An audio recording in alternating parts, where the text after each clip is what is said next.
Goodman, as we turn now to another former climate negotiator who's taken his fight for climate justice to the streets.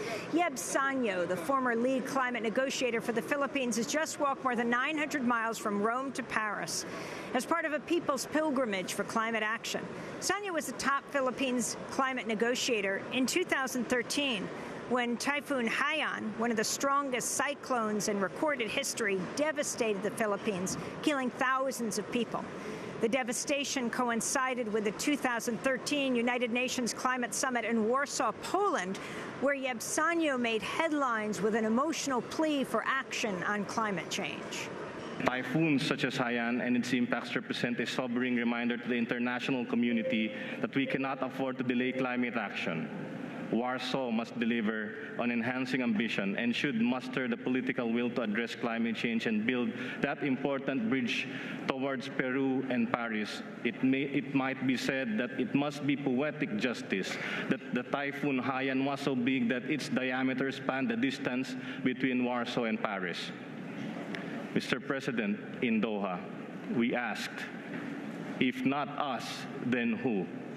If not now, then when? If not here, then where? But here, in Warsaw, we may very well ask these same forthright questions. What my country is going through as a result of this extreme climate event is madness.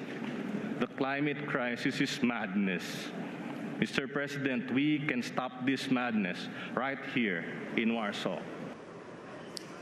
That's Yeb Saño speaking as the lead climate negotiator for the Philippines in 2013 at the UN Climate Summit in Warsaw. The following year, as yet another deadly storm battered the Philippines, Yeb Saño was unexpectedly absent from the UN Climate Summit in Lima, Peru, shocking many.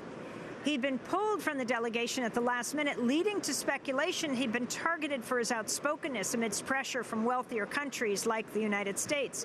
At the time, he tweeted out, "They can silence my mouth, but they cannot silence my soul."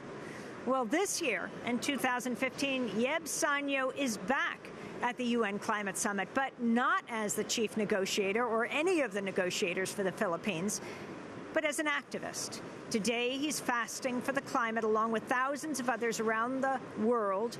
Just before our broadcast, Yeb and about 20 other people gathered around a table set with empty plates to symbolize their fast for climate justice.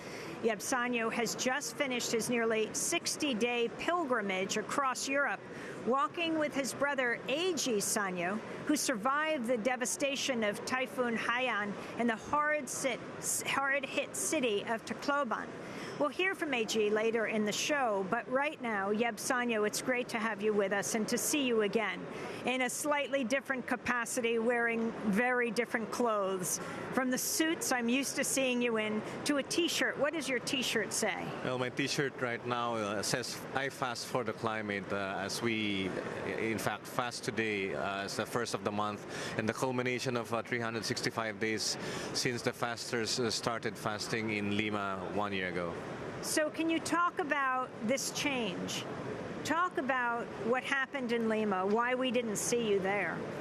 Well, quite frankly, until today, until this very day, I have not received any information. Nobody has talked to me about why I was taken out of the delegation in Lima. And so that is something I remain speculative of until today.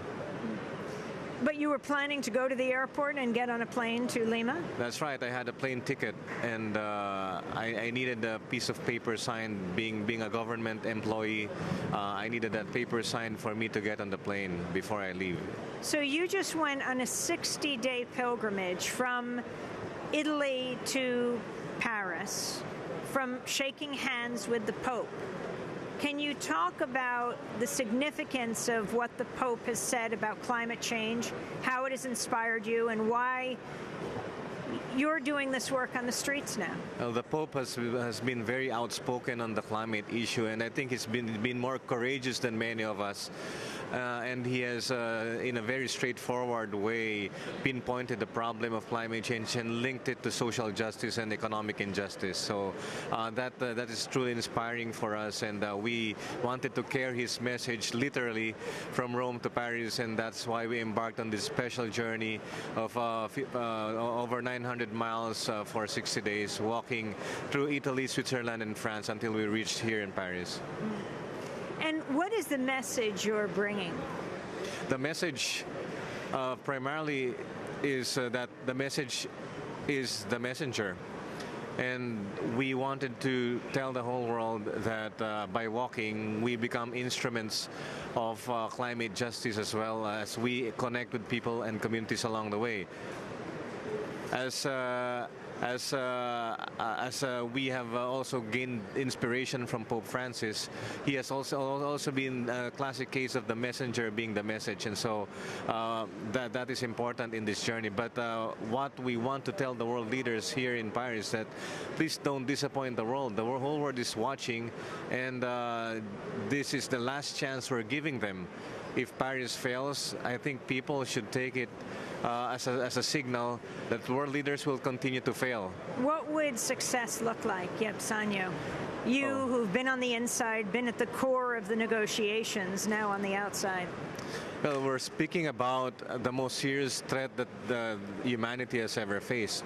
And we deserve no less than an agreement that would avert the climate crisis. There's some parameters around that talks about temperature thresholds like 2 degrees or even 1.5 degrees, or the carbon budget if we talk about figures and numbers.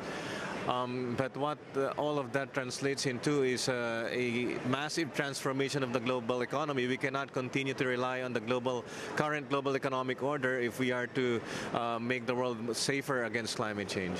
You know, when you spoke in Warsaw so powerfully, at the time, did you know if your brother was dead or alive as Haiyan hit the Philippines? Oh, when I was delivering that speech, I already had word from my family that AG had sent out a Facebook message that he was alive already at that time, and that was comforting for me. That gave me a lot of strength.